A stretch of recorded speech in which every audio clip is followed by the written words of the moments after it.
For today's video, may share naman ako sa inyong good news. Twice in this year na kung saan hindi ko talaga guys ini-expect, nag-increase na naman yung SPay later ko. So last time, naging 10,000. Ngayon, 8,000 guys yung increase ni SPay later ko. Ano ba itong si SPay later? Paano ba siya gamitin? At paano siya i-activate? And many other things that I can think of. Keep watching if you want to learn more.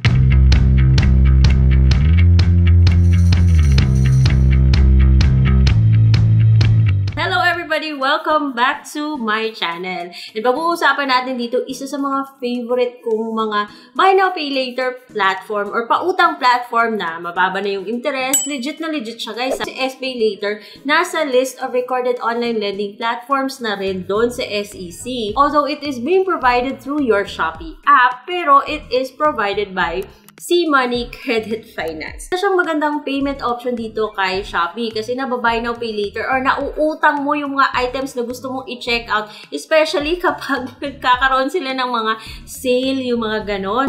Nag-99 guys, doon ko nalaman nag-increase pala ng 8,000 pesos tong SPay later ko, di ba bongga? 1 to 5% interest dito. Kahit na 5% yung bigay sa'yo, at least okay pa rin yan compared with other loan apps, ano, na sobra-sobra yung interest na pinapatong. Kung 1% yung binigay sa'yo, then even better. So, every transaction, meron lang siyang up to 2% lang na processing fee, which I think is acceptable pa rin naman. And since integrated na siya with the Shopee app, di ba? The best thing about this is convenience. Nako-convert pa itong si SPay later? Well, no.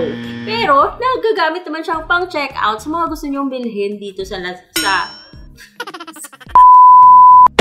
Shopee. So, you can get up to 50,000 pesos but nung na-approve, mula ako sa 2.5. And from time to time, meron siyang parang temporary credit limit increase.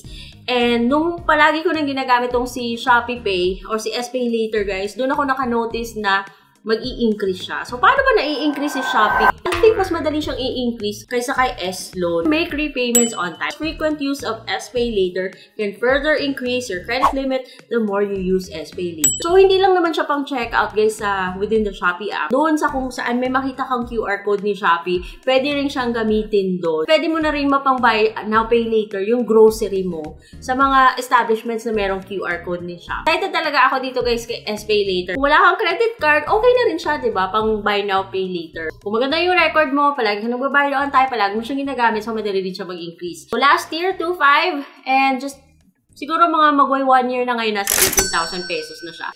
So, ayan hindi siya nako-convert sa cash, pero papakinabangan naman siya, guys. At paano ba i-activate si Shopee? Nako, sobrang dali-dali lang, guys. So, pag hindi mo pa na-activate si Shopee, punta ka lang dun sa app, at punta ka sa finance, so, lalabas siya doon. At ipaprompt ka naman niya kung pwede mo na siyang i-activate. The Shopee Pay later, pwede ka magkaroon ng credit limit of up to 50,000 pesos. But of course, subject to evaluation yan. Depende yung system kung magkano yung ibibigay sa iyo sa simula.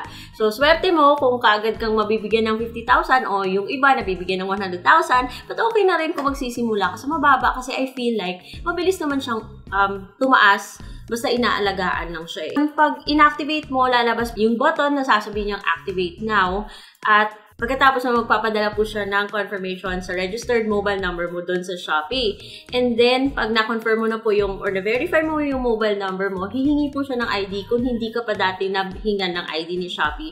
Yung mga IDs pala na tinatanggap niya, yun yung mga government IDs. Kung gusto nyo makita yung mga values, yung IDs na tinatanggap niya, puntahan nyo na lang yung dati kong video, mga best. Ipapakita niya sa yung mga information na andun na kay Shopee, i-check mo lang kung tama pa ba yun or baka kailangan mo siyang i-update. Tapos, kung okay na yung mga information na andun, kaya i-confirm mo na lang, and then, hihingi rin siya ng permission na ma-access yung location mo. Yan. So, mag-facial verification na rin po si Shopee sa'yo.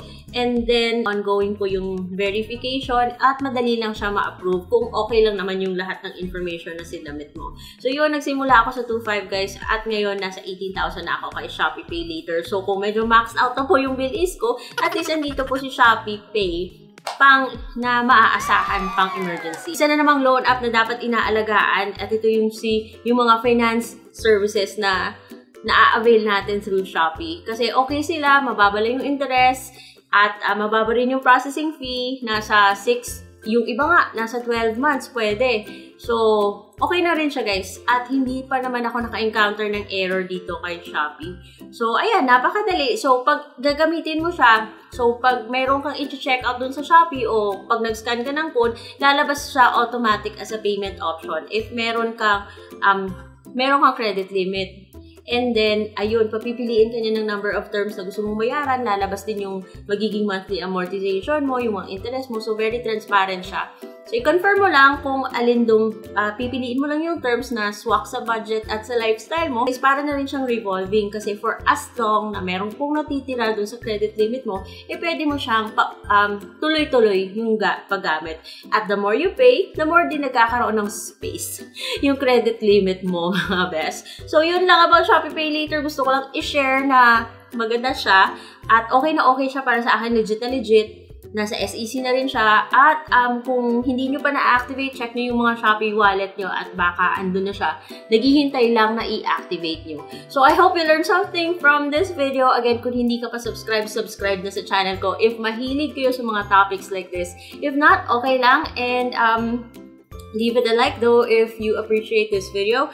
I'll see you on my next vlog. Bye!